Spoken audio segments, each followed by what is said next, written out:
Bismillahirrahmanirrahim. Assalamualaikum warahmatullahi wabarakatuh.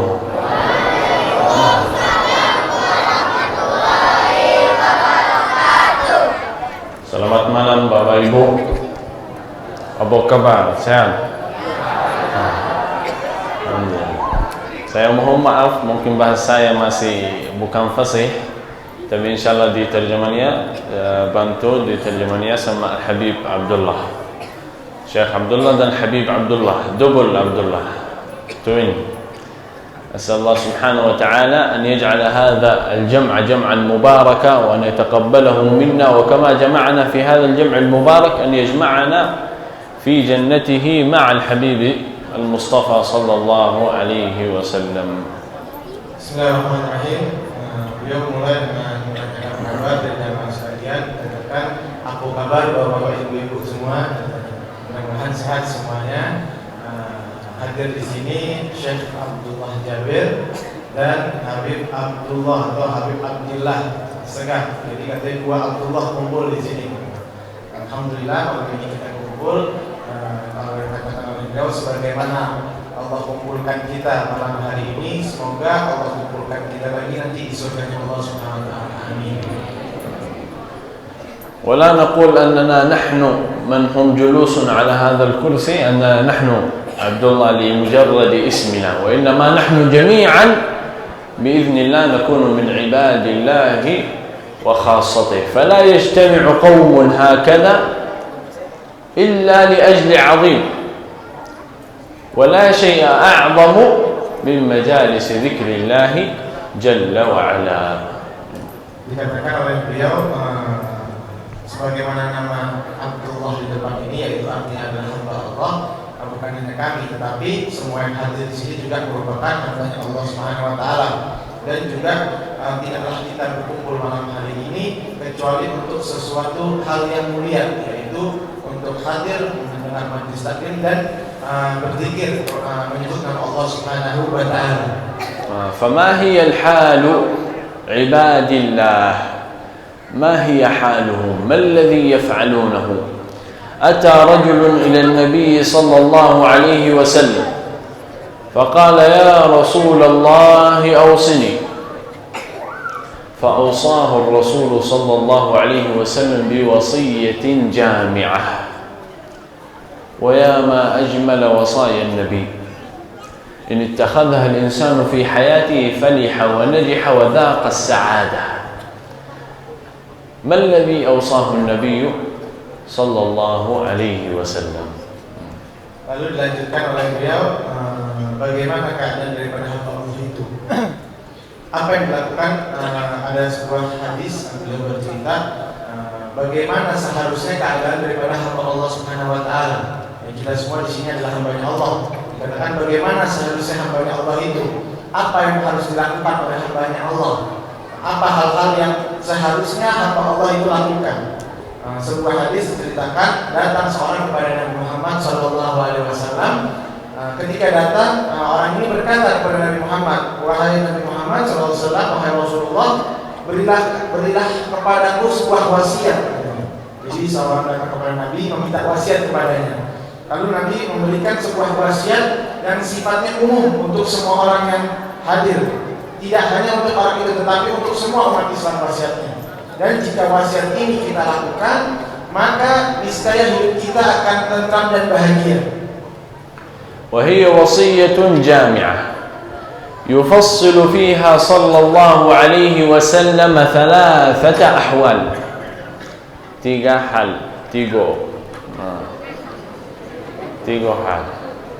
الحال الأول علاقة العبد مع ربه جل وعلا، والحال الثاني علاقة العبد مع نفسه، والحال الثالث علاقة العبد مع الناس. Lalu apa wasiat yang disampaikan oleh Rasulullah SAW kepada hamba ini? Dikatakan Rasul membaginya ke dalam 3 hal perkara, yaitu wasiat yang diberikan kepada hamba Allah ini, yang bersifat untuk semua orang, nggak hanya untuk yang bertanya. Yang pertama adalah alaqatul abdi birrabb, alaqah antara hamba dengan Tuhannya, atau hubungan seorang hamba terhadap Tuhannya. Yang kedua, apa hubungannya? Yaitu alaqatul rabbi ma'an nafsi, yaitu hubungan seorang hamba dengan saudara-saudaranya, dengan dirinya dulu. Jadi yang kedua adalah hubungan seorang hamba dengan dirinya sendiri. Yang ketiga baru dikatakan yaitu hubungan seorang hamba dengan saudara-saudara muslim lainnya.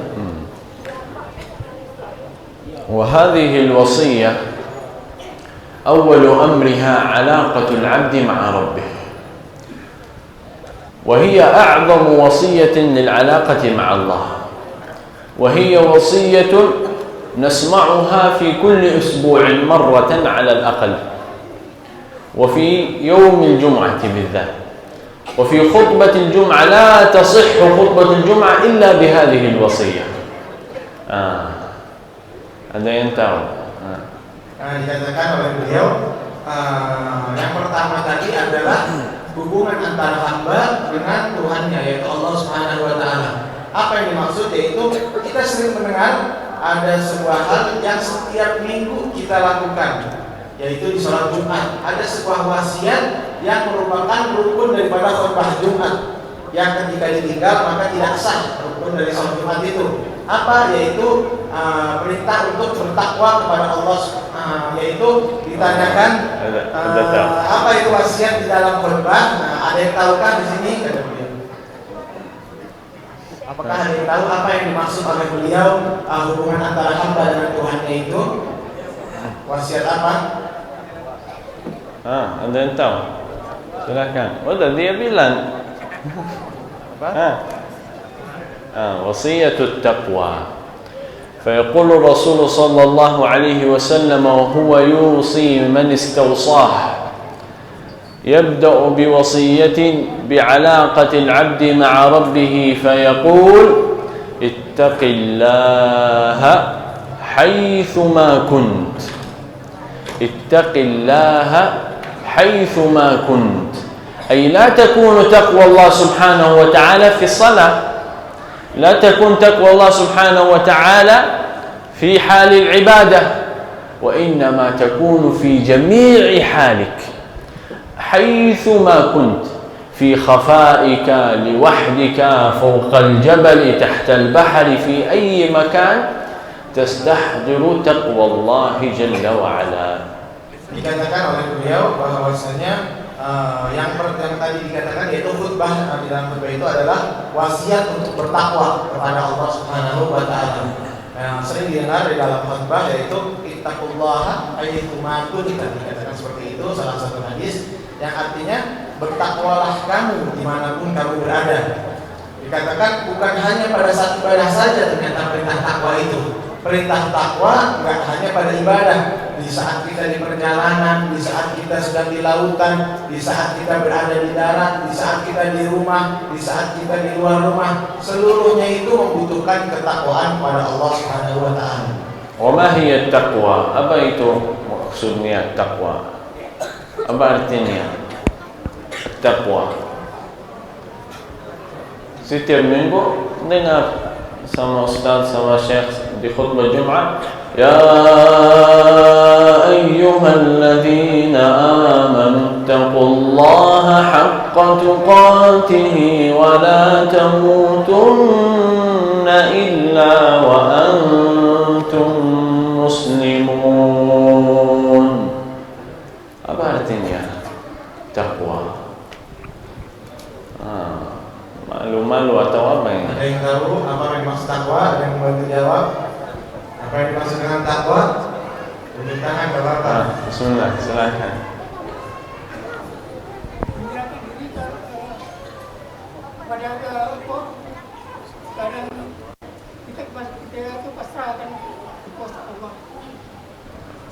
بمعنى كل أمور إلى الله. التوكل هذا من معاني التقوى. لكن إن عرفنا التقوى بتعريف بسيط فهو اعتمادك على الله في كل أحوالك وخوفه فلا تعصيه ومحبته فتطيعه. هذا هو تقسيم التقوى، أنك تخاف من عذابه. فعبادة الله بين الخوف والرجاء، نرجو رحمته ونخاف عقابه. Jadi betul juga tadi kata Bapak, itu salah satu daripada definisi takwa, yaitu menyerahkan segala sesuatu kepada Allah Taala. Tapi definisi lengkapnya takwa itu adalah bagaimana kita berharap kepada Allah Subhanahu Wa Taala. Dikatakan juga kita takut untuk bermaksiat kepada Allah Taala, dan juga kita di satu sisi kita juga takut terhadap azabnya Allah Taala. Jadi definisi takwa itu adalah gabungan antara yang pertama adalah harapan seorang hamba kepada Allah Subhanahu Wa Taala, dan juga rasa takut seorang hamba terhadap Allah Taala. Jadi takut tetapi juga memiliki harapan. Itulah definisi takwa. ولحكمة الرسول صلى الله عليه وسلم أنه لا يوصي هكذا، وإنما لحكمة. فالوصية الأولى مرتبطة في الثانية، والثالثة مرتبطة في الثانية والأولى. فعرفنا الأولى وهي تقوى الله ومخافة عقابه وحسن عبادته، فكيف نفعل ذلك؟ يقول في الوصية الثانية: اتق الله حيثما كنت وأتبع السيئة الحسنة تمحها وهذه بين العبد ونفسه. Dikatakan apa hikmah daripada wasiat ini? Apa hikmah daripada melakukan sebuah ketakwaan? Rasul berwasiat tidak hanya sekedar wasiat saja, tetapi ada tujuannya. Dikatakan yang pertama tadi antara hubungan seorang hamba dengan Tuhannya itu memiliki ikatan dengan yang kedua. Yang kedua juga wasiatnya itu memiliki hubungan dengan yang ketiga. Jadi ketiganya saling berkaitan. Yang pertama tadi kan antara ketakwaan kita antara seorang hamba terhadap Tuhannya, ya.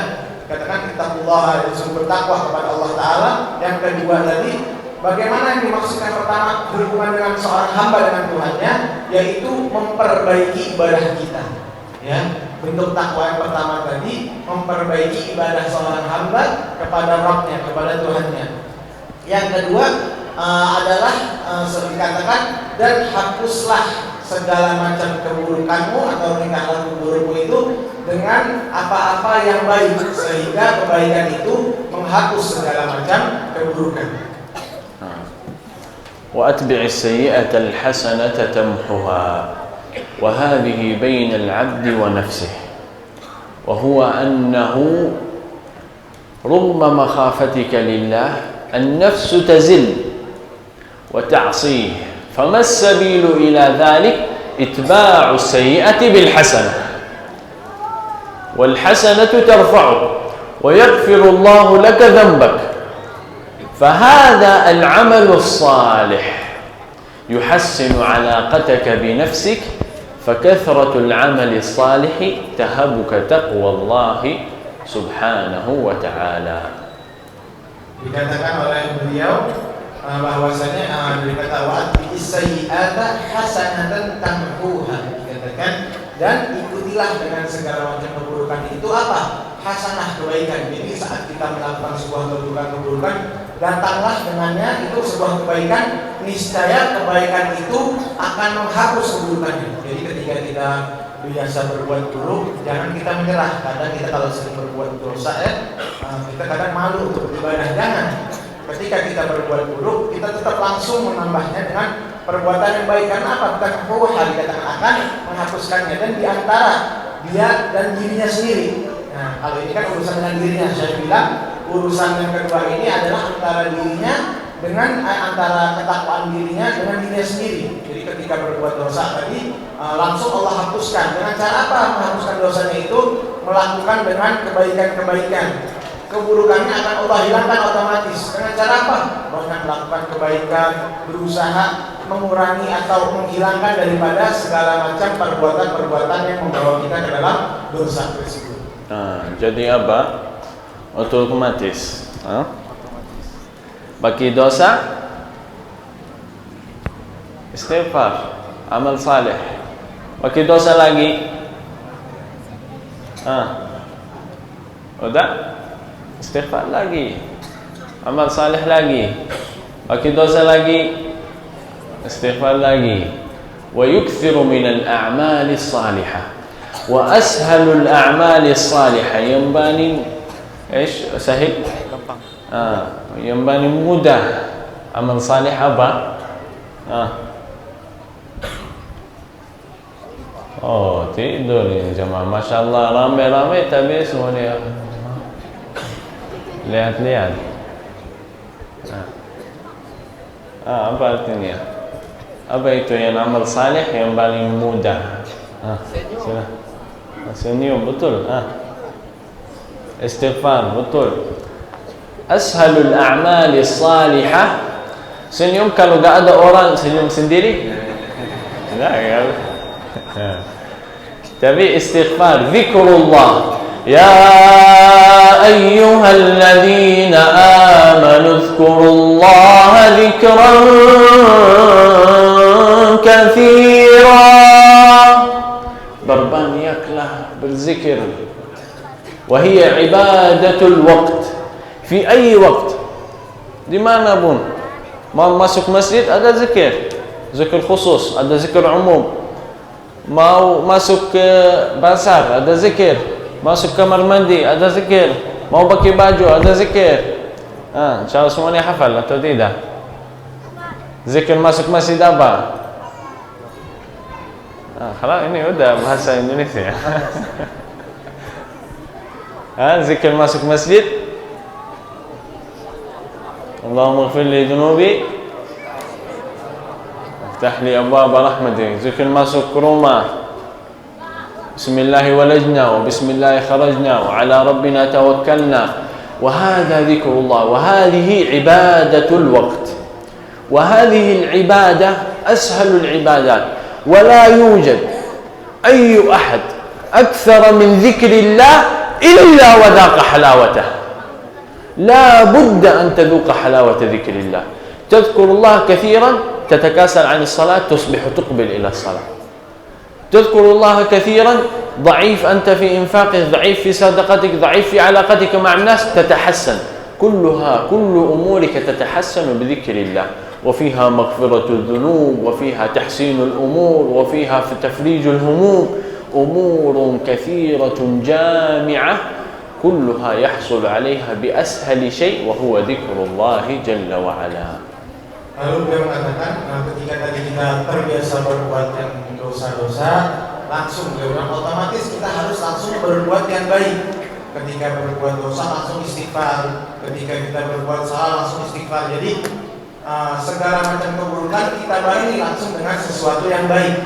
Dan juga dikatakan oleh Syekh Abdullah, yang paling mudah tadi daripada istighfar, daripada ibadah amal soleh adalah istighfar, ya. Daripada amal soleh itu istighfar atau zikir kepada Allah Subhanahu Wa Taala. Kita diperintahkan untuk memperbanyak zikir, ya. Diperintahkan untuk memperbanyak zikir kepada Allah Taala. Ada zikir yang sifatnya khusus, ada zikir yang sifatnya umum. Apa itu zikir yang khusus? Misalnya doa masuk masjid, doa masuk rumah, doa masuk kamar mandi, keluar kamar mandi, dan seterusnya. Kalau zikir umum yang tadi beliau sebutkan, yaitu adalah contohnya istighfar atau bersalawat dan lain sebagainya. Dan dikatakan oleh beliau, orang yang makin banyak berzikir, dia akan merasakan sebuah kenikmatan di dalam zikir. Jadi orang kalau biasa berzikir, lama-lama akan nikmat dengan kezikirannya itu. Akan terasa hubungan dirinya dengan Allah Ta'ala, dan akan terasa dirinya ini semakin baik. Jadi kalau zikirnya banyak, otomatis dah jiwanya ini akan merasa lebih tenang. Tadinya dia memiliki hubungan jelek sama orang, langsung hubungannya jadi baik. Tadinya dia perbuatannya buruk, berubah menjadi baik. Semua itu dilakukan dan tidaklah berubah kecuali disebabkan dengan zikir yang terus diulangi dan terus diperbanyak zikirnya. Banyak perkara yang tadinya buruk berubah menjadi baik disebabkan oleh zikir. وهي عبادة سهلة وقليل جدا من يفعلونها. Dan ini adalah ibadah yang mudah. Memang ibadah yang mudah, tapi sedikit yang melakukannya. ثانية اسأل نفسك الآن يوم الجمعة كم مرة صليت على النبي؟ هذا ذكر الله. Ya, tanyakan kepada diri kalian masing-masing, kepada diri kita masing-masing. Sekarang ini kita berada di hari Jumat tadi. Berapa banyak zikir yang sudah kita baca hari ini? Dari tadi pagi sampai saat tadi sebelum Jumat atau sampai sore tadi maghrib, berapa banyak zikir yang sudah kita baca? هكذا يسأل المرء نفسه كل مرة تأتي إلى فراشك تريد أن تنام. اسأل نفسك كم كان لي نصيب، كم كان لي. لا تجعل يومك ينتهي وذنوبك أكثر من حسناتك. أي ذنب بسيط وأي مكان فعلت فيه ذنب افعل فيه خيرا وحسنة، لعل الله سبحانه وتعالى كما قال الرسول وأتبع السيئة الحسنة تمحوها، يمحوها الله سبحانه وتعالى. إلا من تاب وآمن وعمل عملا صالحا فأولئك يبدل الله سيئاتهم حسنات وكان الله غفورا رحيما. ومن تاب وعمل صالحا فإنه يتوب إلى الله متابا. Dikatakan oleh beliau, tanyakan pada diri kita sendiri masing-masing. Beliau katakan ini sebuah amalan yang mudah, tapi banyak yang lalai. Tanyakan pada diri kita, berapa banyak zikir yang sudah kita baca hari ini. Padahal seharusnya kita dengan berzikir itu maknanya kan mengingat. Seharusnya dalam satu hari itu kita mengingat berapa banyak sudah zikir yang kita baca, berapa banyak perbuatan baik yang sudah kita lakukan, berapa banyak dosa-dosa yang sudah kita lakukan di hari ini. Seorang umat manusia untuk meningkatkan ketakwaannya harus selalu menghitung segala macam kebaikan dan dosa-dosa yang dia perbuat hari itu, agar dia tahu berapa banyak timbangan amalnya. Ketika dia melakukan keburukan, dia harus langsung melakukan kebaikan. Sebagaimana dari hadis dan ayat yang dibaca oleh beliau, ketika orang langsung berbuat dosa, otomatis langsung kita harus berbuat kebaikan, karena kebaikan itu akan menghapus segala macam keburukan umat manusia. Dan ketika bagaimana cara menghapusnya? Setelah kita berzikir itu, kita niatkan diri kita untuk taubat kepada Allah Ta'ala. Diniatkan taubat kepada Allah Ta'ala, niscaya Allah akan mengampuni dosa hambanya itu, yaitu siapa? Hamba-hamba yang taubat terhadap Allah Ta'ala. ويتبع في ذلك الوصية الثالثة وخالق الناس بخلق حسن.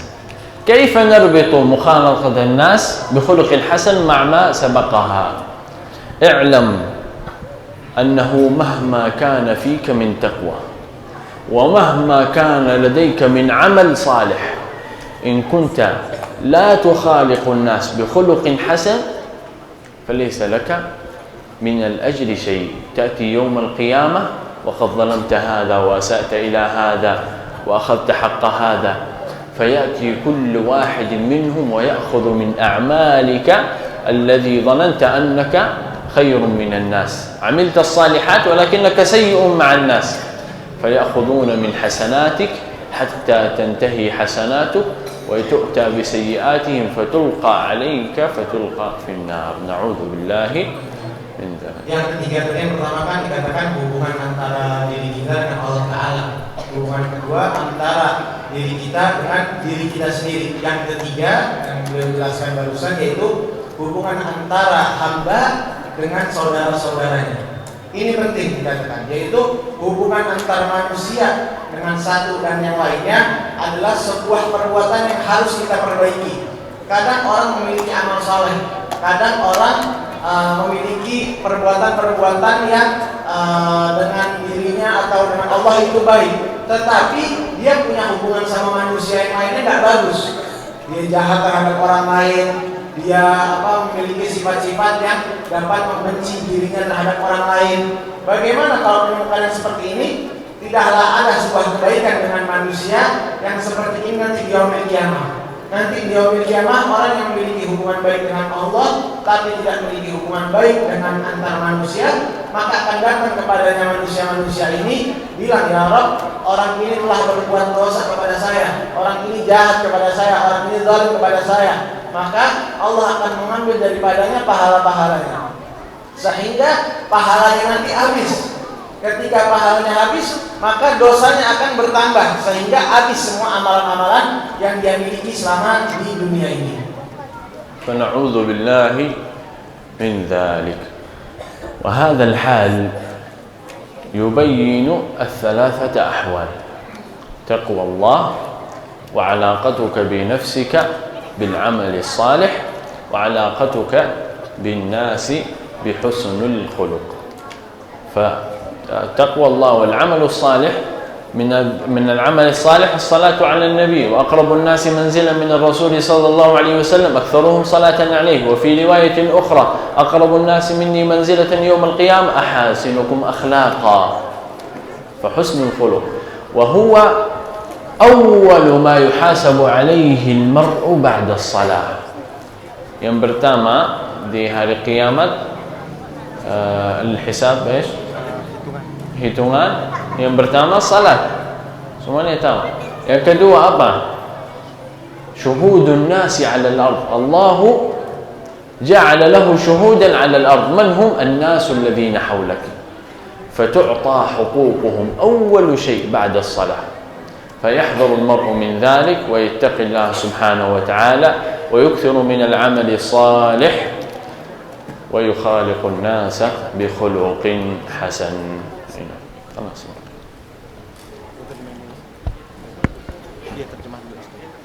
هذا هو. Sebagai penutup, sebelum nanti kita lanjutkan sholat dulu, baru kita lanjutkan dengan sesi tanya jawab. Terakhir beliau berkata, pembahasan kita tadi ada 3. Kita Syekh merangkum lagi agar kita mendapatkan pemahaman yang sempurna. Yang pertama tadi adalah hubungan antara diri kita dan Allah Ta'ala, seorang hamba dengan Allah. Kedua, hubungan hamba dengan dirinya sendiri.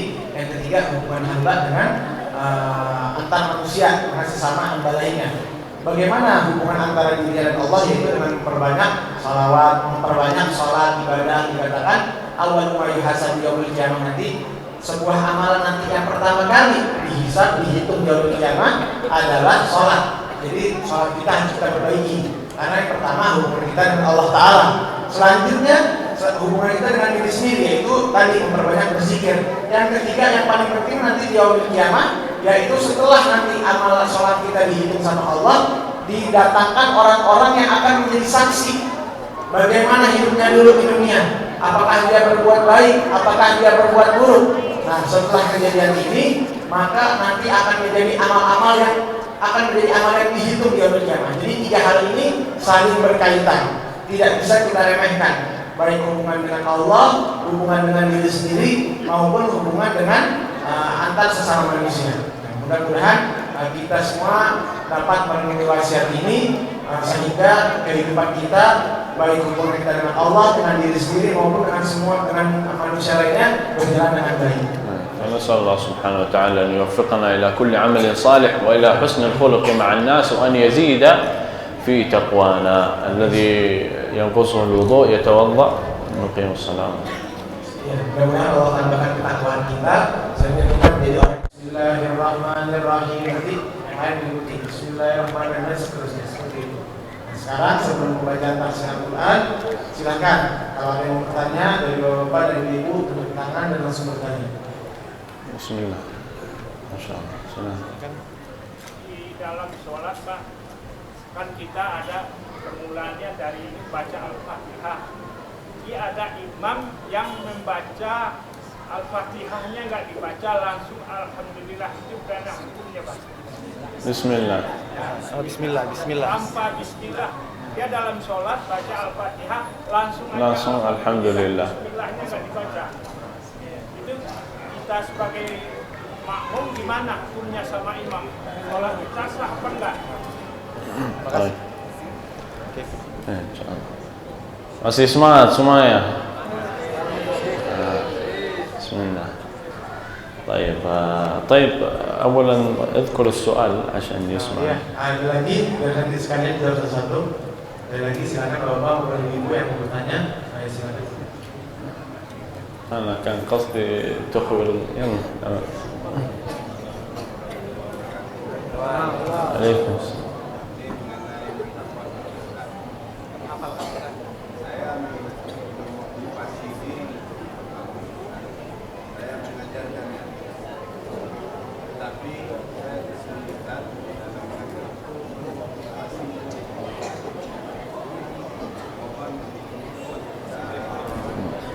تحميس الطلاب يعني هو يدرس. بالنسبة للسؤال الأول dia tanya kalau imam tidak baca basmalah di dalam salat, gimana kalau saya makmum baca atau tidak? طيب المأموم على ثلاثة أحوال. tiga hal. الحال الأول أن يكون على الإمام يقرأ الإمام في هذا في الصلاة الجهرية. الصلاة السرية كل شخص يقرأ بنفسه، هذا السرية انتهينا منها الكل. لا أول خلينا نتكلم السرية كل شخص يقرأ في نفسه. Ya, beliau menjawab yang permasalahan tadi. Jadi pertanyaannya saya ulangi ya biar yang lain juga dengar. Bapak tadi bilang bagaimana hukumnya jika kita sholat berjamaah dengan imam yang imamnya tidak membaca bismillah, jadi langsung alhamdulillah pada surat Fatihahnya. Saya menjawab pada tiga keadaan. Yang pertama, jika sholatnya itu kita sholat yang sirri, yaitu tidak bersuara sholatnya seperti sholat berjamaah asar, dan kita ikut saja dengan imam karena ketika sholat zuhur atau asar semua membaca Fatihahnya masing-masing kan gitu. والحال الأولى أن تتبع الإمام. الإمام قرأ فقراءة المأموم بقراءة الإمام حتى إن لم تقرأ الفاتحة تغنيك قراءة الإمام. هذه الحالة الأولى. Ya, yang pertama tadi itu mengikuti pada imam karena makmum sendiri membaca surat mencetak Al-Fatihah di dalam suratnya dan melanjutkan hingga akhir bismillah dengan sampai ayat terakhir. Itu yang pertama. والحالة الثانية أن ينتظر الإمام حتى ينتهي ثم يقرأ. يعني بعض الأئمة يجعل وقت بعد الفاتحة قبل أن يقرأ السورة التي بعدها يكون هنالك وقت فراغ يقرأ هنا. هذه الحالة الثانية. Yang kedua kata beliau setelah misalkan imam ingat baca bismillah, setelah selesai membaca daripada imam surat Al-Fatihah, beberapa imam biasanya berdiam sejenak. Nah di saat itu makmum ini membaca Al-Fatihah sendirinya, menjaga bismillahirrahmanirrahim alhamdulillah dan seterusnya. حتى إن لم يكن يعني يجعل فراغ خلاص تقرأ أنت سورة الفاتحة. إن لم تكن ترى أن قراءته صحيحة ولا تغني عن قراءتك خلاص تقرأ وهو. Nah ketika terus gimana misalnya nggak ada waktu untuk membacanya, imamnya langsung baca terus tanpa kan biasa amin, kadang ada imam yang diam dulu lalu baca surat selanjutnya kan begitu. Nah ketika ada waktu kosong langsung baca surat Al-Fatihah. Kalau misalkan nggak ada waktu kosong, imamnya langsung baca surat selanjutnya. Saat imam lagi baca, kita langsung baca Al-Fatihah dengan niat untuk melengkapi apa yang tadi imam yang kurang bacanya, baik itu surat Bismillahnya ataupun mungkin bacaan lainnya di surat Al-Fatihah itu yang tidak sempurna. والحالة الثالثة أن يقرأ بعد كل آية يقول الإمام بسم الله الرحمن الرحيم تقول أنت بسم الله الرحمن الرحيم، يقول الحمد لله رب العالمين تقول الحمد لله رب العالمين وهكذا. Yang ketiga yaitu mengikuti apa yang imam baca. Misalkan imam saat baca bismillah, ya kita langsung barengin. Jadi ketika imam langsung alhamdulillah, mungkin kita awali dulu bismillah, langsung bismillah, terus imam alhamdulillah, alhamdulillah, alhamdulillah, terus dan seterusnya. Jadi dibarengin, jadi ada tiga keadaan tadinya. وأما بالنسبة إلى الإمام إن لم يبسمل قبل قراءة الفاتحة فهذا ينظر الإمام هل الإمام على المذهب الشافعي؟ Sahih. Kalau imam madhab syafi'i, di madhab syafi'i harus basmalah. Kalau dia madhab syafi'i harus basmalah. Kalau dia mazhab Hanbali nggak ada basmalah, sir. Basmalah sir. والبسملة تكون يعني الأقرب إلى السنة، الأقرب إلى فعل النبي صلى الله عليه وسلم أنه كان يبسمل أحيانا جهرا وكان يبسمل سرا، لكن البسملة موجودة.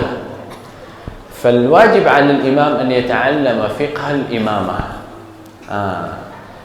فحتى إن لم يريد أن يجهر يبسمل سرا ولكن يكون هنالك صوت. Seperti Imam Al-Hudayfi, dia salat tidak jahar, tidak sir. Bismillahirrahmanirrahim. Alhamdulillahi Rabbil Alamin. Ini tidak sir, tidak jahar. بين البينين لكي الذي إيش يقول أنه لابد أن يجهر هو قالها وسمعتها.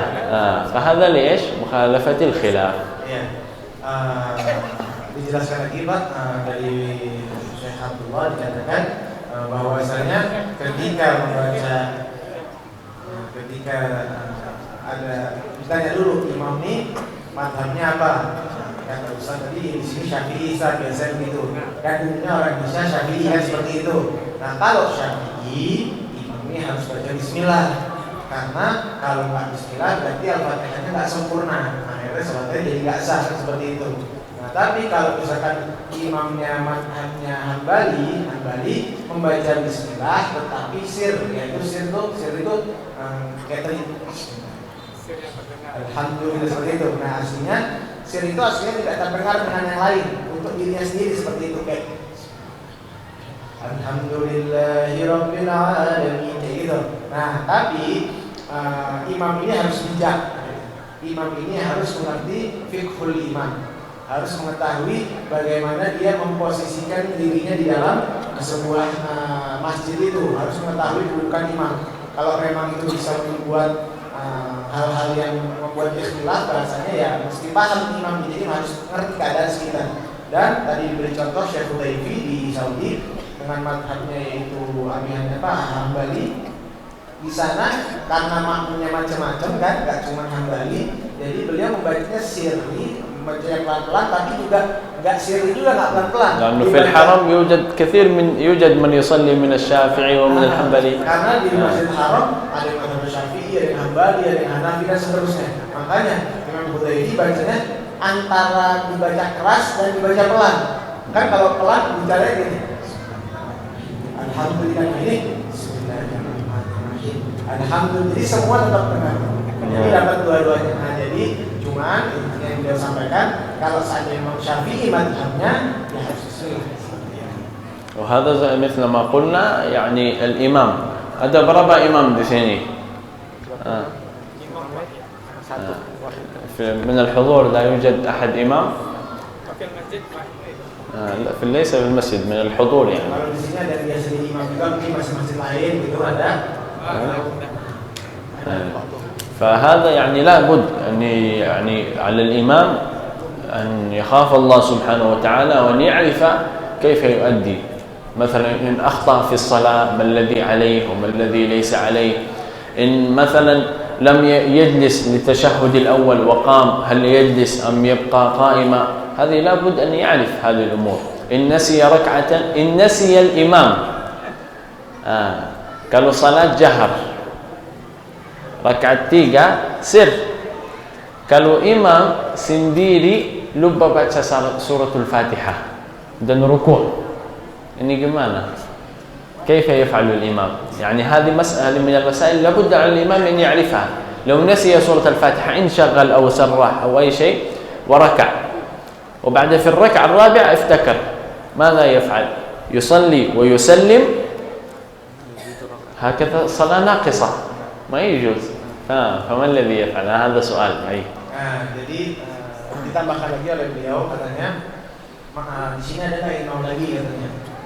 Ustaz bilang di sini imamnya satu. Oh iya, tapi kalau di jamaah kata Ustaz ada memang, jadi sebagian mungkin imam-imam di tempat lain seperti itu. Nah, Syekh bilang seorang imam itu harus mengetahui fikih secara baik.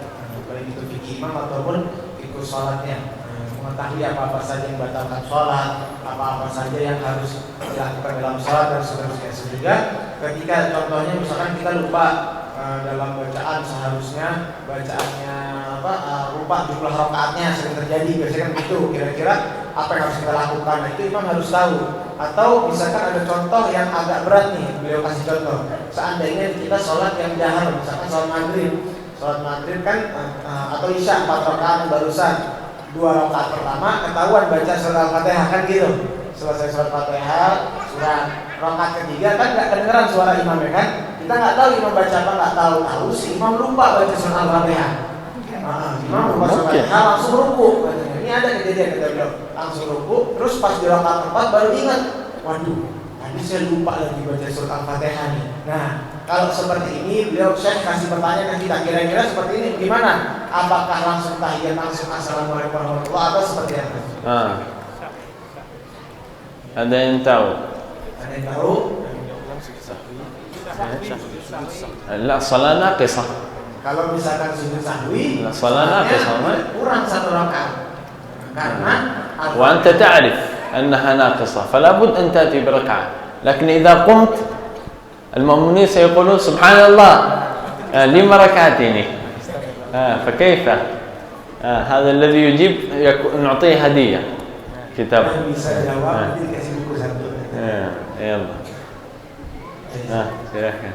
Tidak ada hukum bagi yang lupa. Jadi ketika lupanya imam terus lanjut ke rukun selanjutnya, maka ketika rukun sudah sampai menghadap tidak boleh balik. Jadi tambah tetap salam 4 rakaat atau seperti apa? Tetap salam. Enggak, dia salat 3 rakaat. Salah. Salat dia masih kurang.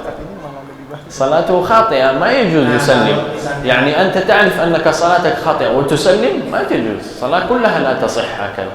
Ya, katanya saya kalau tadi saya bilang dijadikan sujud sahwi karena biasanya kalau lupa baca sujud sahwi gitu.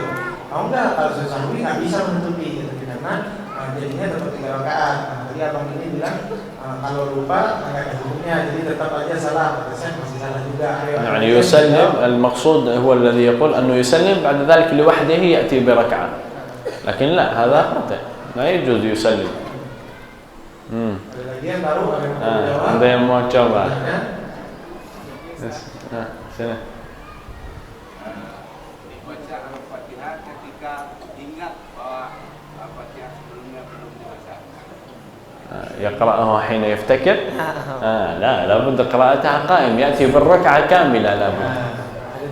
لا لازم هذا يعني هو لابد يأتي بركعة. لا هو لابد يأتي بركعة لكن كيف؟ إذا قام المأمون سيقول سبحان الله وإذا سلم صلاته خاطئة. Jadi gini, saya bilang makmum itu harus nambah 1 rakaat lagi katanya. Jadi ketika keadaannya nih kita di rakaat ketiga atau di rakaat keempatnya terserah, pokoknya di bacaan surat kita ini kita lupa baca surat Al-Fatihah, kita harus nambah 1 rakaat. Nah pertanyaannya saya, ketika misalkan kita sudah salam nih, kita sudah rakaat keempat dan kita ingat, wah tadi saya nggak baca Fatihah nih. Kalau kita bangun otomatis makmum lain subhanallah subhanallah, kiranya lupa rakaat kan begitu, jadi 5 rakaat sholatnya. Nah kalau kalian seperti itu kira-kira bagaimana kata saya? Nanti kalau seperti itu bisa jadi langsung salam, setelah itu makmum memberitahu jamaah ternyata dia lupa dengan Al-Fatihah di rakaat ketiga dan ditambah lagi setelah itu dan nanti terakhirnya ditutup dengan sujud sahwi. يسلم بعد ذلك يخبر المأمومين ويصلون الركعة. هم المأمومين انتهت صلاتهم صحيحة، أنت الذي فقد صلاتك نجاوب. هذا سؤال صعب في فقه الإمام. أي نعم. خلاص saya ambil buku. طيب هذه المسألة على حالين، ada 2 hal.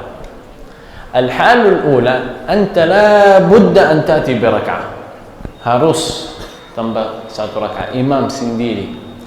Gimana bisa يقوم ويؤشر يعني لا يجهر في التكبير، يقوم ويؤشر يعني هذه السجود الجلسة الأخيرة جلوس التشهد الأخير، يقوم يقف ويؤشر على المأمومين هكذا بيده. يعني أنتم duduk, makmum antum duduk, nunggu.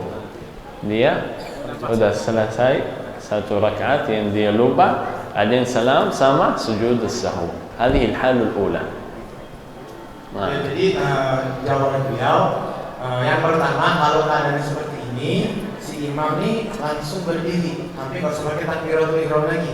Jadi maksudnya udah tadi kan tahiyat langsung bangun, begitu bangun sholat, kasih isyarat makmumnya begini, suruh duduk aja makmumnya. Jadi biar si imam yang lanjut sholatnya, karena si makmum kan baca Al-Fatihah, yang kurang bacanya cuma si imam. Imam melanjutkan satu rakaatnya sampai ketemu di tahiyat, jadi makmum posisinya masih tahiyat semua. Masih tasahud, nanti selesai sholat daripada imam satu rakaatnya, sujud sahwi bareng-bareng, baru salam. Itu yang pertama. ولكن هذه صعب، لابد أن يكون المأمومين عندهم فقه، يعني يرى الإمام يسوع إيش هذا؟ هم ini. Tapi yang kayak gini, ini susah. Kenapa? Ini harus makmumnya paham.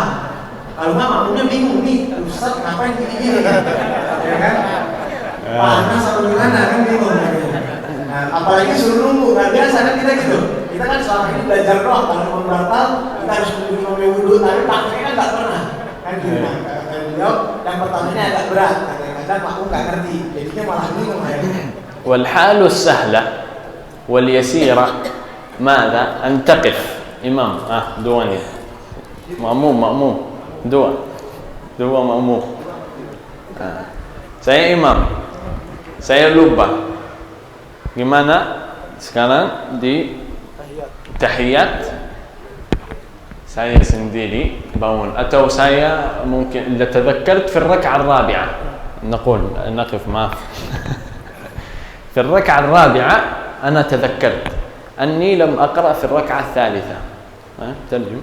Ya, ini kasih contoh, pas di rakaat keempat beliau masih ingat langsung di rakaat ketiga saya lupa baca surat Al-Fatihah, di rakaat keempat ingat ya. فما الذي يفعل؟ يعود خطوة. Sekarang siapa yang imam? Iya. فهو يصبح الإمام ويجلس ويسلم. المأمومين كلهم صلاتهم صحيحة. أنا لقصر ركعة أنا أزيد ركعة وأسلم. Posisinya seperti ini yang kedua dikatakan, si imam ini maju mendorong salah satu makmumnya dan makmumnya memimpin sholat menjadi imam. Ketika makmumnya salam, yang tadinya makmumnya imam kan jadinya salam semua bareng akhirnya kan, jadi nggak bingung. Tinggal dia ini yang tadinya lupa Fatihah melanjutkan daripada sholatnya satu rakaat lagi. Nah, jadi saya simpulkan ya biar nanti. Jadi kalau yang lupa itu sunnatul akbarnya, itu boleh dengan sujud sahwi tadi. Jadi misalkan lupa rakaat atau lupa tahiyat, itu dengan sujud sahwi cukup. Tapi kalau rukun sholat, suratul Fatihah, kalau kita lupa nggak bisa dengan sujud sahwi, harus tambah satu. لأنه تذكر. أما إذا نسي وانتهت الصلاة هذا يصلي له. Benar kayak kata Abang tadi. Seandainya dia memang lupa, udah salam, ya udah lanjut. Tapi seandainya dia ingat, dia harus tambah satu rakaat. Kalau lupa memang dia ada hukumnya. وهذا من فقه الإمام. Itu merupakan ibadah fiqh imam. طيب. السؤال هنا كيف يعني سبل حفظ القرآن الكريم؟ وكيف يعني؟ أولا الأمر الأول نلخصها. الأمر الأول على الطالب وعلى أولياء الأمور أن يخلصوا النية لله. هذا قراءة القرآن لله تعالى ليس لشيء من الدنيا. ففي الحديث أول الناس يدخلون النار حاكم عادل وقارئ للقرآن ومنفق كثير الإنفاق. لماذا يدخل قارئ القرآن النار؟ لأنه حفظ القرآن وقرأه لأجل السمعة وأمور المقام في الدنيا، فهذا لا يجوز. ففي البداية لا بد من إخلاص النية. Jadi beliau mengatakan yang pertama harus ditekankan dulu kepada si penghafal ini, bahwasanya niat kamu ini harus ikhlas karena Allah Taala.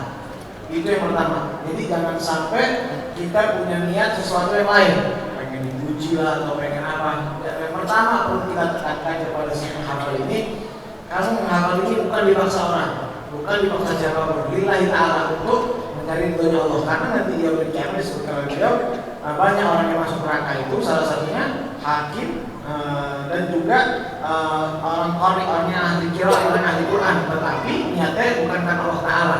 Jadi niatnya dari awal harus niatnya betul, harus niatnya lillahi ta'ala.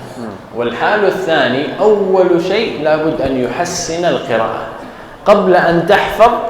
لابد تقرأ صحيح الحمد لله رب العالمين، الحمد لله رب العالمين، حفظ semua Al-Quran salah, هذا لا فائدة. لابد أن يحسن القراءة. Jadi setelah tadi yang pertama memotivasi diri dengan cara meniatkan bahwasanya saya menghafalkan Allah Ta'ala, yang kedua kita perbaiki dulu bacaan kita. Jadi sebelum hafal kita harus memperbaiki bacaan kita dalam sholat. Bacaan Qurannya harus kita benarin nih. Misalkan surat Al-Fatihah dari Alhamdulillah sampai Alhamdulillah. Nah, kalau misalkan kita bacanya bersalah, kata tulisannya susah berubahnya. Surat-surat nanti makin salah. Jadi kalau salah, ngafal nanti ulang lagi. Jadi mungkin susah malah. ومخارج الحروف وكذا، فيبحث عن أستاذ أو مدرس. والآن إن لم يجد حوله الجوالات مليانة يعني الآن. Ya, karena selain daripada maksudnya daripada bacaan-bacaan yang diperbaiki itu ya makhorijul hurufnya, tajwidnya itu penting. Nah, seandainya memang, tapi insya Allah di kampus ini banyak ustaz-ustaz yang pintar qiraat, insya Allah. Misalkan di pelosok-pelosok daerah yang mungkin jarang ada ustaz-ustaz yang pandai qiraat, itu banyak di HP yang sekarang ahli qiraat. Kita bisa contohnya, kita belajar dari internet bisa untuk memperbaiki. Seandainya ada ustaz, tapi insya Allah di sini banyak ustaz yang ahli dalam bacaan Quran. وبعد ذلك يبدأ بقصار الصور، وهذا أيضا على المدرس يعلم قصار الصور جزء تقبله. jangan يبدأ من سورة البقرة يحفظ بعد أسبوع ينسى، هذه آيات صعبة. وإنما يبدأ بالسهل واليسير، بالسهل واليسير. Iya, melanjutkan yang ketiga dimulai dengan surat-surat pendek dulu Pak katanya. Jangan langsung surat Al-Baqarah, mulai dulu dari juz 30. Karena kan kalau juz 30 bisa dipakai dalam sholat kan gitu. Kalau dimulai dari juz dari Al-Baqarah, seminggu udah lupa lagi. Karena jangan dipakai namanya seperti itu. Nah, kalau surat-surat pendek lebih mudah dihafal. Minimal ketika mudah dihafal, motivasinya jadi lebih tinggi. Gitu. Kalau dari awal udah susah, semangatnya udah kendor. Kira-kira gitu. وأن يمارس ما حفظ. القرآن ولد مثل الماء، ترد الماء لكي تشكو عطشك، هذا يسقي روحك، فتراجعه وتقرأه. سيحفظ سورة الزلزلة، سورة الماعون، سورة النبأ، سورة النازعات، ست بصلاة قل هو الله أحد الله الصمد، 6 ركعات قل هو الله أحد. bagaimana mau hafal? لابد أن الذي يحفظه يقرأ قيام الليل في السنة، يقرأ مما يحفظ. Ya, dan setelah ketika sudah mulai menghafal, dibaca ulang lagi bacaannya dalam sholat. Baik misalkan sholat bagian jangan di surat ini, jangan nanti Al-Baqarah, berarti sholat isya baca Al-Baqarah kasih makmumnya. Ya kita harus bijak juga, tadi beliau sebutkan fikul imam itu kayak gitu juga, dibaca di sholat bagian, di sholat malam, dibaca lagi. Jangan udah hafal surah Al-Zalzalah, udah hafal An-Naba, bacanya kulhu lagi, nggak main, akhirnya lupa hafalannya. Jadi tetap diulang bacaan yang sudah panjang-panjang itu diulang di dalam sholat. وهذا بالعموم. والآن بالخصوص المدرس كيف يعلم؟ Tadi itu secara umum, dan sekarang ini secara khusus untuk seorang pengajar yang mengajarkan Al-Quran kepada murid-murid. وهذا في علم النفس، لا بد أن يكون المدرس واعي بعقله، لا يتبع نفس الأسلوب مع كل الطلاب، لا، كل طالب له فهم وله أسلوب. يعني بالذات إن كان يدرس كبار هذا خلاص بالتعليم التقليدي، لكن إن كانوا أطفالا أو شبابا يكون هنالك مثلا رحلات، يكون هنالك جوائز، يكون هنالك مسابقات، أسئلة، حيوان ذكر في القرآن، الفيل، وهكذا. يعني يكون هنالك أسلوب في التعليم. Yang soalan kalau ini lebih khusus beliau cerita, seorang guru ini harus ilmu nafs itu kayak sosialnya harus ngerti Pak.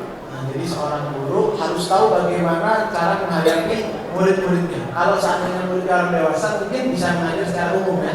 Tapi kalau yang diajarin anak-anak biasanya agak susah. Bagaimana caranya? Dia dibuat permainan atau dibuat pertanyaan atau dibuat perlombaan. Misalkan surat apa yang berbicara tentang gajah, Al-Fil, seperti itu. Jadi harus ada teknik-tekniknya untuk yang anak-anak kecil ini. Kalau misalkan disamakan seperti orang dewasa, bakal susah anak-anak ini, karena mereka nggak tertarik sama Al-Quran itu. Jadi harus ada treatment khususnya untuk anak-anak. Kalau dewasa, insya Allah diajarkan secara umum juga lebih mudah.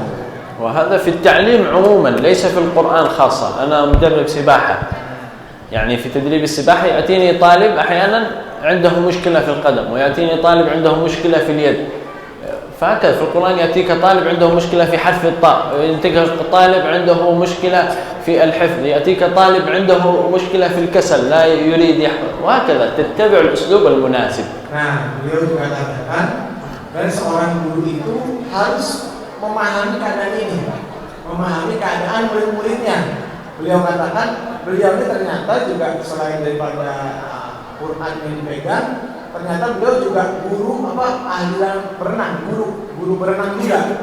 Jadi seorang guru nih gak cuma di dalam Quran aja, tapi di segala cabang keadaan, di segala cabang keilmuan. Misalkan beliau contohkan sebagai guru berenang, mungkin ada satu muridnya kakinya agak lemah satu, jadi harus ada teknik yang berbeda, atau ada yang tangannya sakit harus berbeda. Begitu pun dengan murid-murid dalam hafalan Quran. Mungkin yang ini bacaan suratnya ada yang kurang bagus, ada yang huruf toknya nggak fasih, ada yang huruf ainnya nggak fasih, lebih ditekankan huruf ainnya. Ada yang di sini agak males, jadi lebih harus kita perhatikan. Yang ini dia lebih rajin, jadi kita cukup ajarkan sebentar udah paham seperti itu. Jadi harus ada pemahaman terhadap si murid-murid ini. terutama yang kecil-kecil. والطالب دائما يذكر نفسه بالثواب، والمدرس لكي لا يتكاسل، ويعني صعب هو ليس بسهل تركز على كل طالب لوحده وأسلوبه، يتذكر العظمة في تعليم القرآن، ويتذكر الرفعة، ويتذكر أن هذا الطالب حينما يحفظ ويتعلم والله لا ينسى لك فضلك. أنا في السباحة أتاني مرة أحد الطلاب أنا لم أعرف، أتاني يعني دربته وهو صغير، أتاني وخلاص يطلع دقنه وهذا، وقال أستاذ ويسلم علي ويبوس رأسي، أنا لم أعرفه، لكن هو لا ينسى، فتعلم وترى عظيم الأجر والثواب. Ya, dan juga ditekankan juga bahwasanya seorang murid itu selalu merasa berat saat membacanya. Ya, karena kan nggak mungkin orang sengaja baca salah baca Quran, pasti mereka merasa apa yang dibaca sudah benar. Nah, kita seorang guru ini harus memperhatikan betul-betul. Oh, yang dibacanya salah tidak benar nih. Lama-lama nanti, dan murid ini juga kita motivasi terus. Ayo kamu hafal Quran, ayo ini, kita motivasi terus. Alhamdulillahnya ini, karena membaca Quran pahalanya seperti ini. Kalau menjadi penghafal Quran akan dapat mahkota nanti orang tuanya di surga nanti dan seterusnya. Dan yang paling penting motivasi bagi si guru juga. Apa? Beliau cerita, bahkan seorang guru, misalkan guru berenang ini, beliau pernah mengajarkan satu murid masih kecil dulu. Dia jadi berenang sudah lama, kamu tahu-tahu dapat ini guru saya jemput tanah segala macam. Gurunya lupa udah gede, udah jenggot udah segala macam. Kamu saya pak, ini guru saya udah ngajar saya gini-gini, nah gitu. Guru itu memotivasi dirinya dengan cara seperti itu, karena apa yang diajarkan kepada muridnya itu akan memotivasi si murid ini untuk berbuat baik dan gak akan lupa dengan apa yang diajarkan. Dia bakal cerita nih guru saya, dia ngajarin saya Quran, yang membuat saya hafal Al-Quran dan seterusnya. Jadi amal-amal baik itu yang membuat kita lebih semangat dalam mengajarkan Al-Quran. الآن نأخذ الأسئلة ونقصر في الجواب بدون تفصيل، جواب مباشر إن شاء الله. لا بس سؤال وسؤالين، لكن الجواب سيكون قصير. Ya, mungkin ada pertanyaan lagi bakal dijawab tapi secara singkat aja. بسم الله. عليكم السلام ورحمة الله.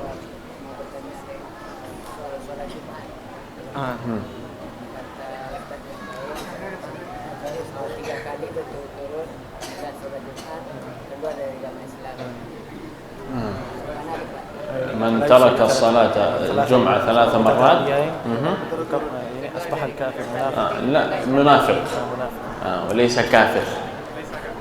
ليس كافر. هذه من علامات النفاق في الحديث، من ترك الجمعة 3 مرات بغير عذر، يعني المسافر أو هذا، حتى الرسول صلى الله عليه وسلم كان لا يتركها. فهكذا يعني 3 مرات من غير عذر ولا سبب ولا هذا، فهذا يعني من علامات النفاق فنحذر من ذلك ونعوذ بالله. Ya, pertanyaan selanjutnya lain menjawab juga. Tadi Bapak tanya, bagaimana Ustaz Syekh kalau seandainya ada orang yang tinggalin sholat Jumat 3 kali berturut-turut, apakah kafir atau seperti apa? Seperti itu. Saya bilang bukan kafir, tapi min alamat nifaq, yaitu tanda-tanda dari sifat munafikin. Nah, kalau ada orang tinggalin sholat Jumat 3 kali berturut-turut tanpa ada sebabnya, ya misalkan bagi musafir itu kan ada sebabnya.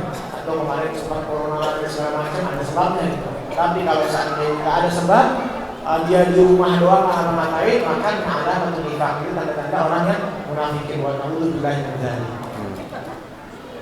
Assalamualaikum Assalamualaikum. Waalaikumsalam. Di dalam sholat duha ada kalimat wa innaka haramal fatahil. Apa makna kalimat Wa innama wa innaka haramal fatahil? wa in في صلاة الضحى كان حراما فطهره. ما معنى دعاء في صلاة الضحى؟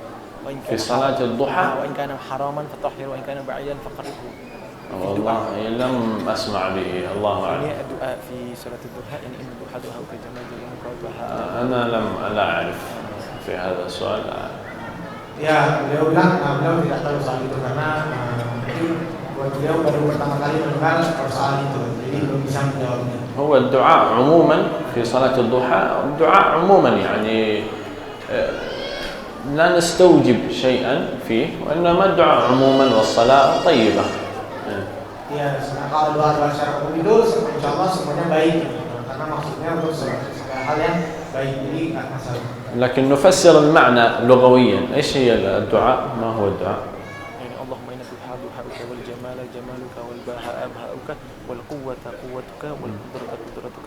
اللهم إن كان رزقنا في السماء فأنزله وإن كان في الأرض فأخرجه وإن كان معسرا فيسره وإن كان حراما فطهره. ومعنى هذا؟ والله الدعاء جميل جدا ما شاء الله. دعاء جميل جدا ومعناه صحيح. والمعناه صحيح.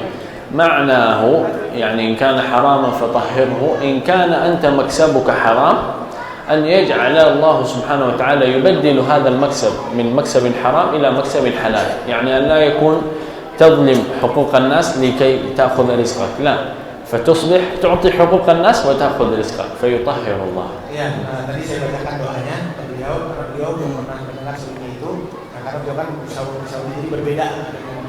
Setelah saya bacakan kata beliau itu doa luar biasa ternyata, bagus. Masya Allah. Doanya luar biasa, artinya bagus. Dan yang tadi Bapak tanyakan, karena haraman fatahhiru gitu kan, bahwasanya ketika orang itu berdoa dari sesuatu yang haram, misalkan pekerjaannya haram, Allah akan merubahnya menjadi sesuatu yang baik.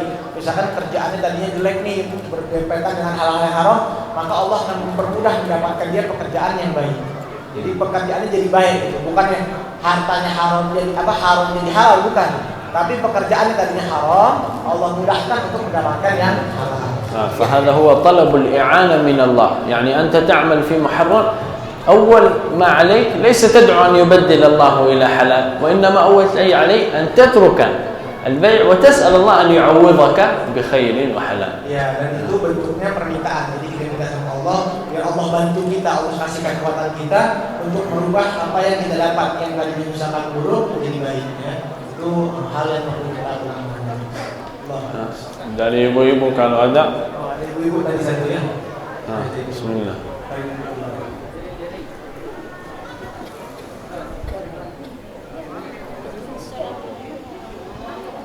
Waalaikumsalam.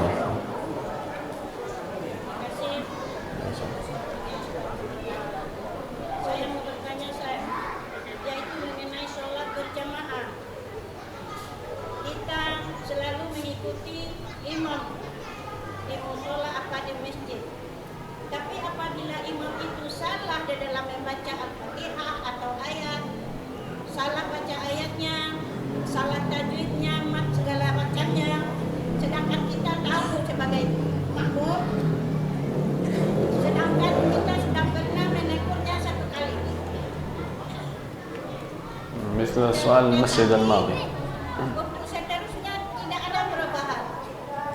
Apa bagaimana sedangkan baca ayat apabila salah baca, salah arti.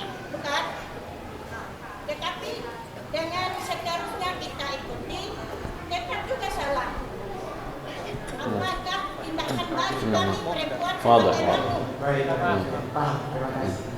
واضح سؤال واضح إن كان الإمام يخطئ وتنصحه ولا يصح تغيره كيف المأموم الآن؟ أنت تغير المسجد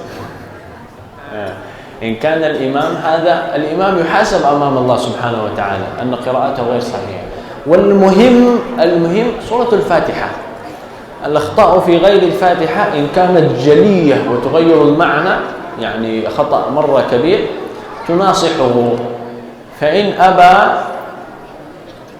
تفارقه تغير المسجد يعني إن لم أو تبلغ عنه يعني مثلا هذا المسجد فيه إمام قراءته في سورة الفاتحة خاطئة من صاحب الإمام؟ كلمت الإمام لم يحسن كلم صاحب المسجد فصاحب المسجد يغير الإمام. Jadi saya ulangi pertanyaannya biar ada yang dengar. Ibu tadi tanya bagaimana seandainya seorang imam itu atau pengajar di musola bacaannya tidak bagus gitu, tajwidnya salah atau umatnya salah dan seterusnya, sedangkan sudah ditegur tapi masih begitu juga. Bagaimana nih kita di makmum keadaannya? Nah, beliau jawab, yang pertama harus ditegur. Karena beliau bilang adinu nasihat, agama Islam itu agama saling nasihati. Ditegur dulu, ditegur sama misalkan temennya si ustadznya si imam ini gitu, ditegur, orang bilangin bacaannya tuh salah. Tapi sebelum ditegur, apa dulu yang salah nih? Seandainya yang salah Al-Fatihah itu wajib ditegur. Karena tadi rukun, ya. Al-Fatihah ini udah harga mati nih, makanya setelah ini kita akan ditahsin Al-Fatihah kita minimal selamat sholat kita. Nah, perkara yang salah di bacaan suratnya, seandainya nggak berubah artinya cuma salah sedikit, masih nggak apa-apa deh. Tapi kalau misalkan berubah itu sangat jauh, bahkan melawan dari arti sebenarnya, itu harus ditegur. Misalkan ditegur, pertama ada dua opsi. Misalkan ditegur sekali dua kali nggak berubah, kita pindah masjid. Jangan satu tempat imam itu lagi lah. Nah, tapi misalnya dari kampung sini, misalnya masjid di luar Islam nggak ada lagi masjid, nah berarti kan harus ada solusi.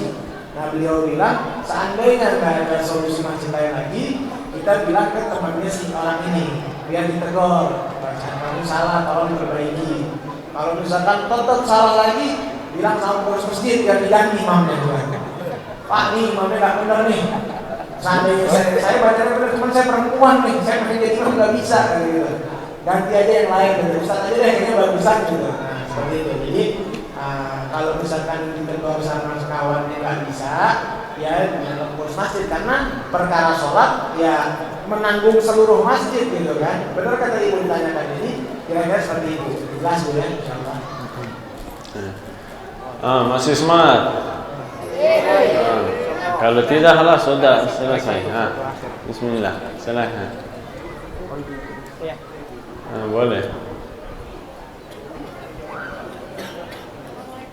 Waalaikumsalam warahmatullahi wabarakatuh.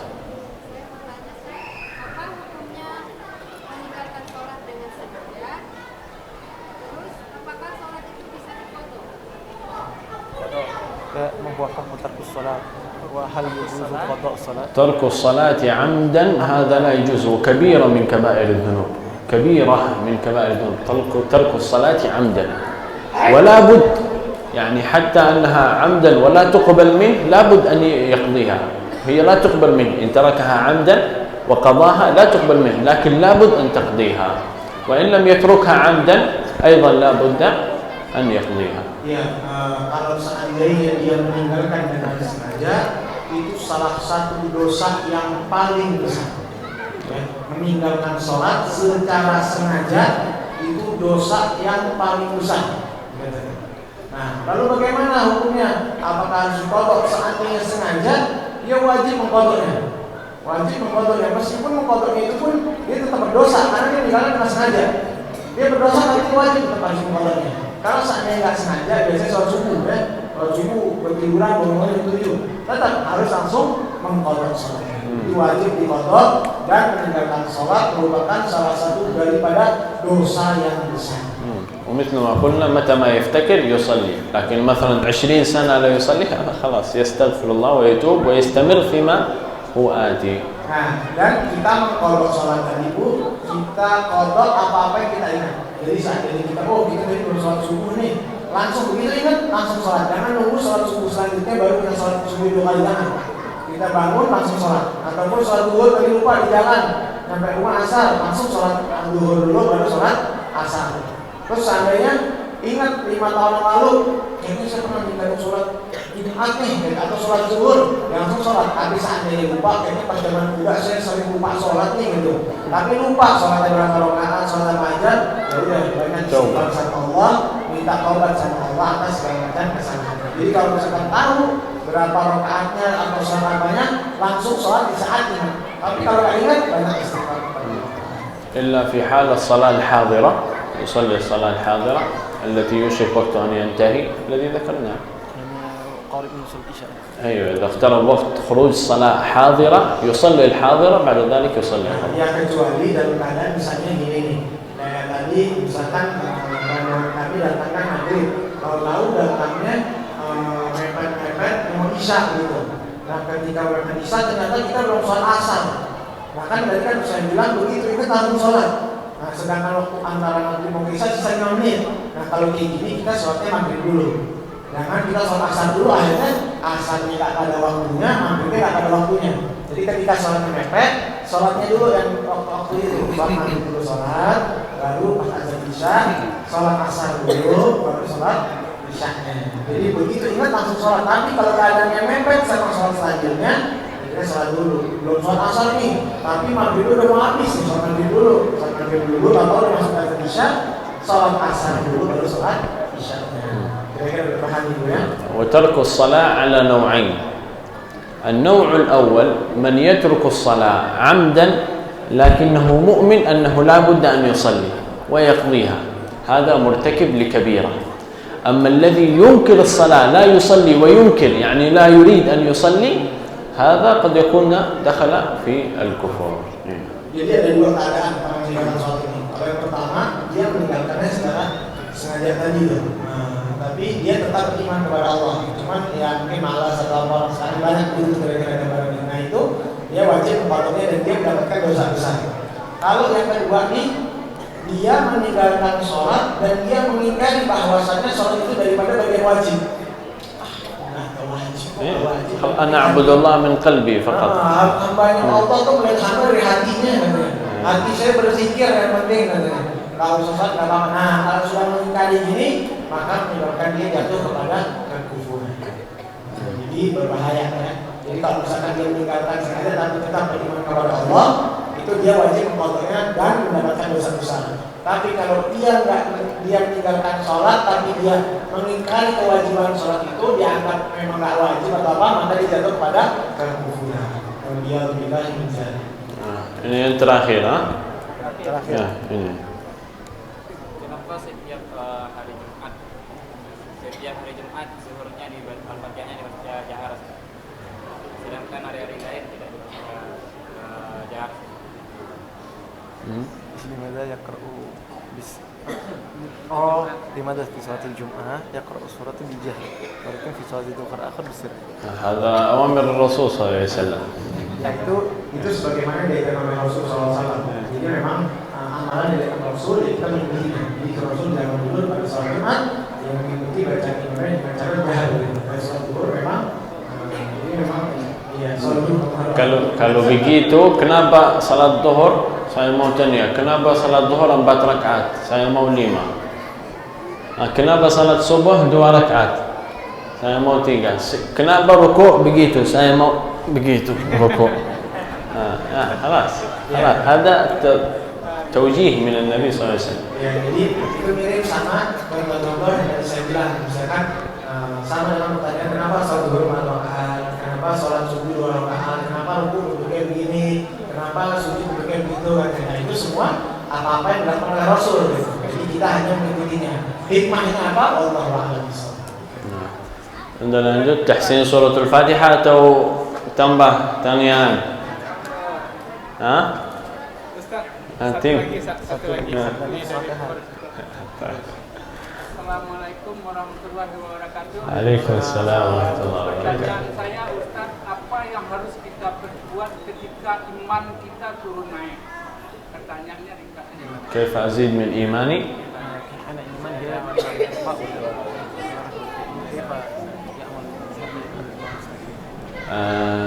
النفس على 3 أنفس Manusia itu dalam 3 hal. ولا أعوذ بالله من الشيطان الرجيم إن النفس لأمارة بالسوء إلا ما رحم ربي. النفس أمارة بالسوء، تأمرك بالسوء.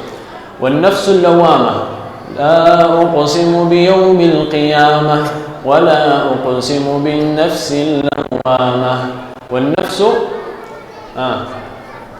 يا أيتها النفس المطمئنة ارجعي إلى ربك راضية مرضية.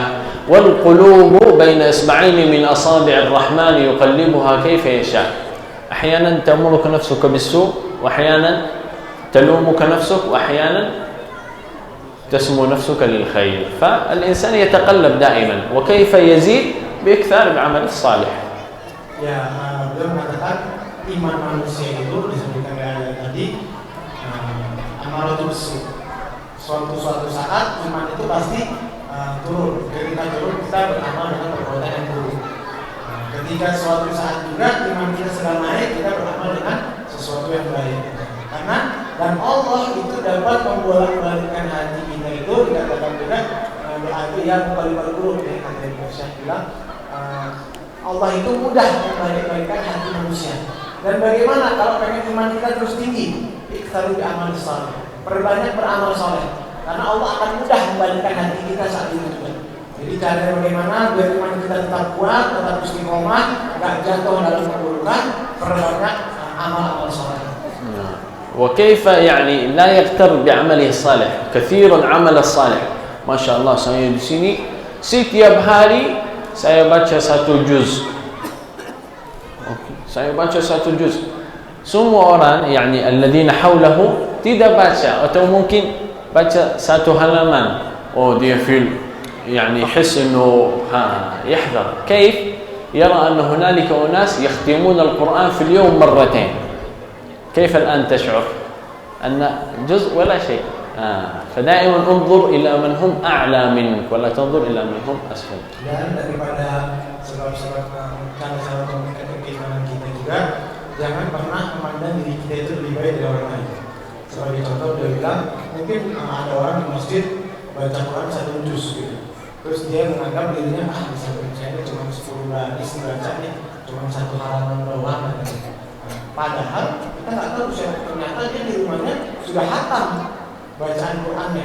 Dia baru 1 juz, dia di rumahnya sudah 15 juz atau mungkin sudah 30 juz. Kita nggak tahu. Nah makanya kalau seperti ini, maksud saya itu kita harus menghindari daripada perasaan menganggap diri kita itu lebih baik daripada orang lain, menganggap diri kita lebih hebat dari orang lain. Dan yang wajib kita lakukan adalah memandang orang lain itu lebih baik daripada kita, sehingga iman kita itu tetap kuat. Karena kalau kita menjatuhkan orang lain, otomatis iman kita ada yang salah.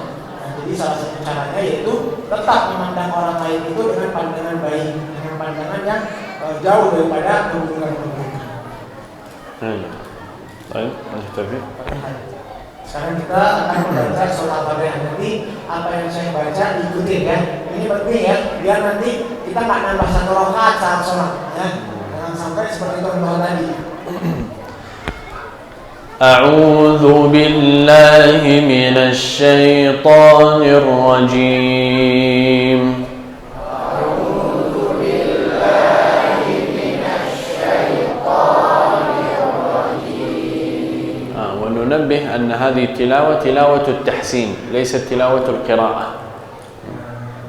Sebelum dilanjutkan, beliau mengingatkan ini qiraat yang beliau baca, qiraat taklim ya, qiraat untuk belajar, bukan dibaca saat sholat nanti. Jadi makhrajnya, makhraj hurufnya, panjang-pendeknya ini pelajaran untuk kita. Jadi bacaannya yang benar itu seperti ini. Bismillahirrahmanirrahim.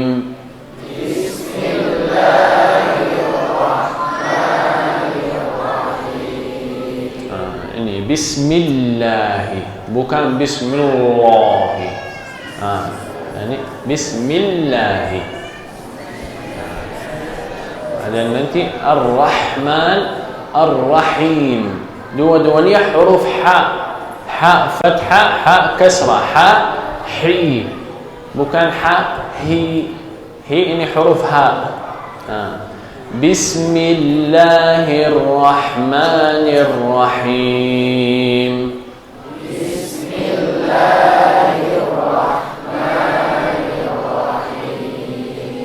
Alhamdulillahi Rabbil Alamin. Alhamdulillahi Rabbil Alamin.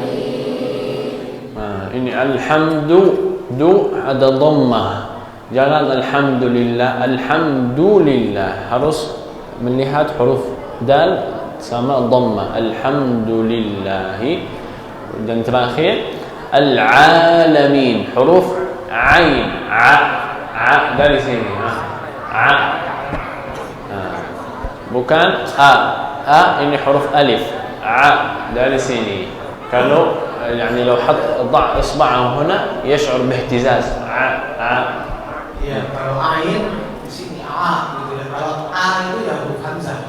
Ini Ain, Alamin, bukan Alamin, tapi Alamin. Alhamdulillahi Rabbil Alamin. Alhamdulillahi Rabbil Alamin. Ar-Rahmanir Rahim. Ar-Rahmanir Rahim. Maliki Yawmiddin.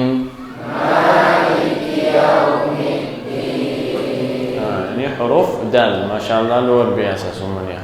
Maliki yaumi ad-din, da, huruf dal, bukan ta, bukan da. Maliki yaumi ad-din. في نهاية الآيات إذا بدأت الحمد لله رب العالمين 4 حركات مد لابد كامل الصورة. نهاية الحركات 4 حركات مد. قرأت الحمد لله رب العالمين حركتين تكمل على kalau dari awal bacaannya Ustaz Alhamdulillahi Rabbil Alamin dua, selanjutnya harus dua. Alamin Ar-Rahman Ar-Rahim Ar-Rahman dua seterusnya. وهذا من تحسين التلاوة. إن كان قلب مرة هكذا مرة هكذا صح لكن ليس محسنا. Kalau misalnya ini salah satu daripada memperbaiki bacaan. Kalau misalnya dua semua. Kalau empat semua. Dan ketika kita baca 1 2 yang 1 4 dia tetap sah, cuman kurang bagus saja. Kurang bagus. Jadi dilatih lagi biar rata 2 semua atau 4 semua. إياك نعبد وإياك نستعين.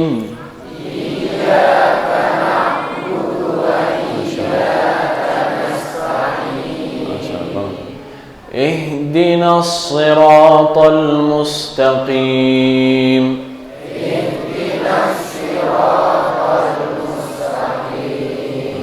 ini bedanya صاد dan sin.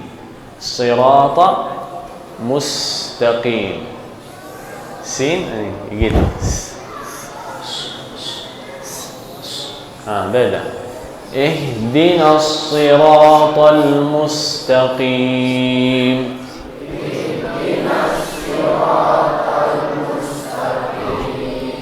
صراط الذين أنعمت عليهم.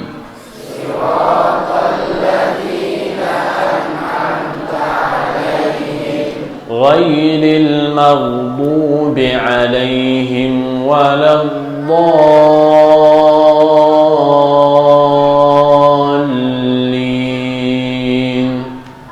غير المغضوب عليهم ولا الضالين. ini dua-duanya huruf dhad bukan dhad. غير المغضوب bukan al-maghdubi. Dubi ini huruf dal. Yang benar ghairil maghdubi alaihim waladdallin.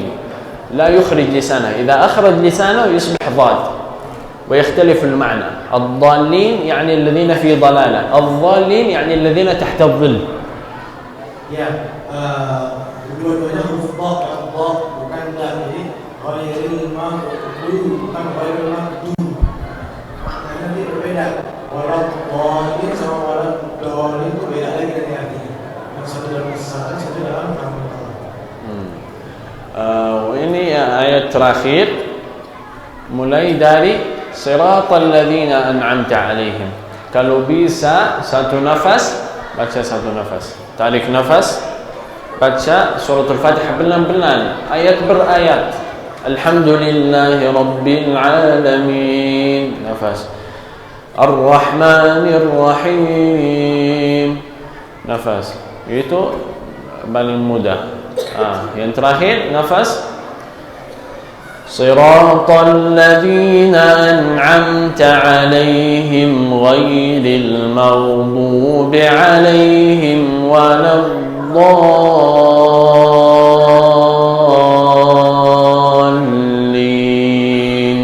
Berapa harakat waladdallin? 6 harakat. Mau coba siratal ladzina an'amta 'alaihim ghairil maghdubi 'alaihim waladdallin, satu nafas. Tarik nafas.